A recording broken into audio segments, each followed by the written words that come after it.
At the beginning of April, I started a quest to reach Master Rank in Overwatch.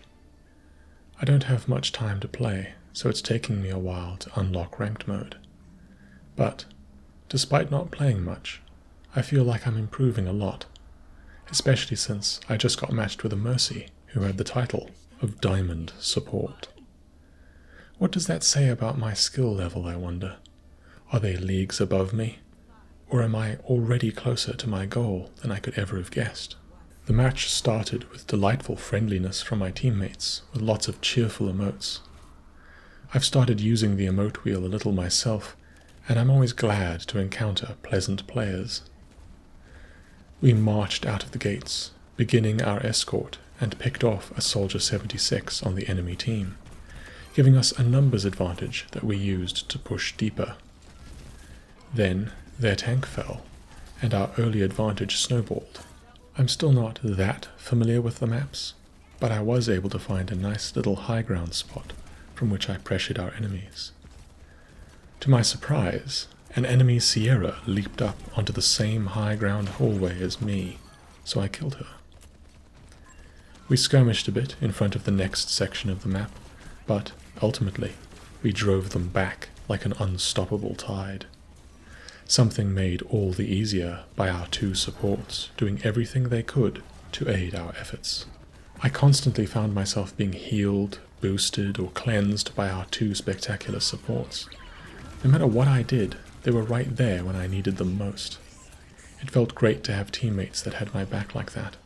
Our advance continued unabated, and I'm rather proud of a motorcycle I let ride into them. Normally I go into the air to shoot it, but any time there's a ceiling in the way, it doesn't work so well.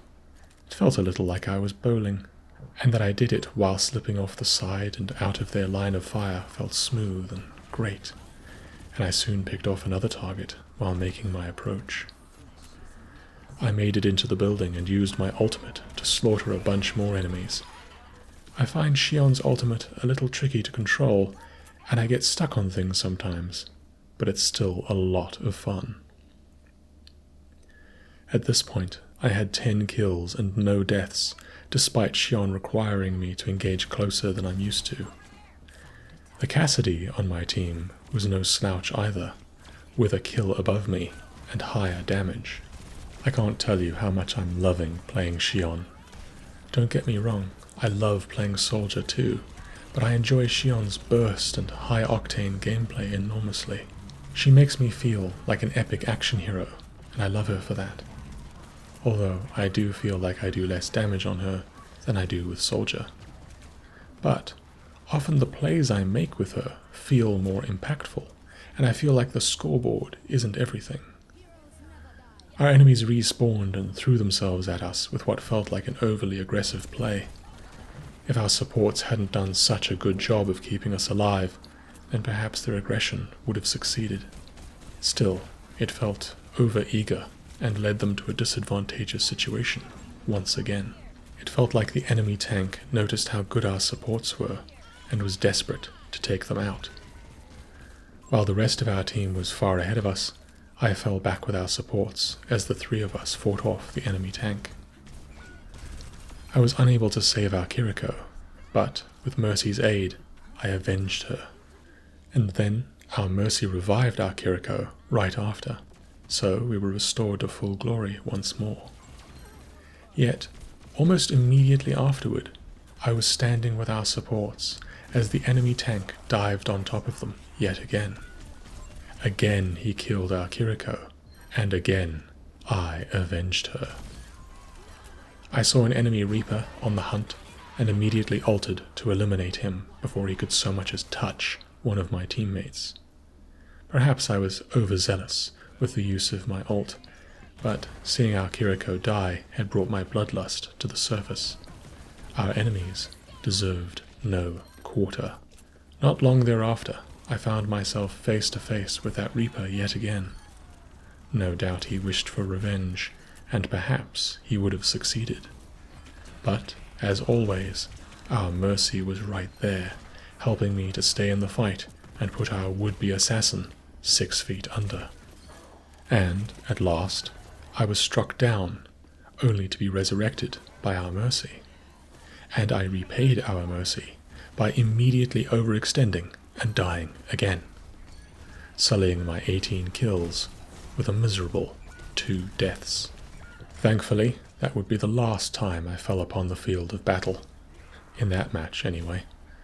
Once again, the enemy tank dived our supports, and once again, I was there to put him down. I even did it in time to save our Kiriko.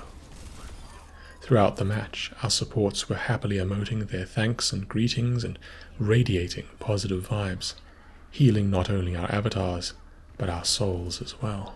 The Reaper peaked while I was holding my execution skill, and I deleted him into the Shadow Realm. It was a hard-fought, back-and-forth battle to get through that factory area, but we entered the final stretch at long last. I got hit by some enemies and ducked behind cover where Mercy healed me. I tried to emote my thanks and accidentally said I needed healing before correcting my choice with a degree of embarrassment. But I just healed this guy. DPS are such idiots, I swear, man, I imagined the Mercy thinking. But who can truly say what goes on in the mind of a Mercy? Once again, our enemies tried to dive into us, but were eliminated with extreme prejudice. I altered as I dove into the few remaining enemies. I find that if I don't spend my ultimate, I often hold onto it for a better moment that never comes. But I think this situation was purely wasteful and unnecessary. It was fun, though. The enemy engaged us, and I found myself pushed back, with our tank on the other side of the enemy team. I wanted to help, but stepping forward seemed like suicide, so I chose to hang back with the supports until our tank was able to rejoin us.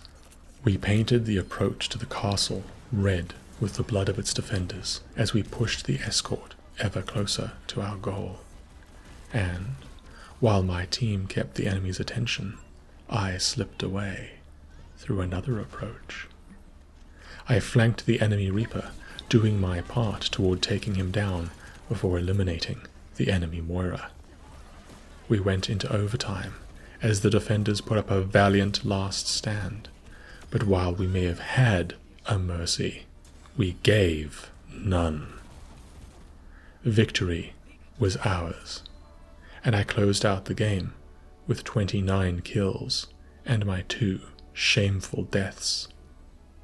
I loved playing with the team I got in that match, and I was left feeling proud of being there to help defend the supports that had done such a great job of having my back too. I've had a few games so far that truly felt like a team game, and this was definitely one of them. Hats off to everyone on my team and to our noble enemies that brought the fight all the way into overtime. Their deaths were glorious and honorable, and I am sure we shall meet again upon the fields of Overwatch.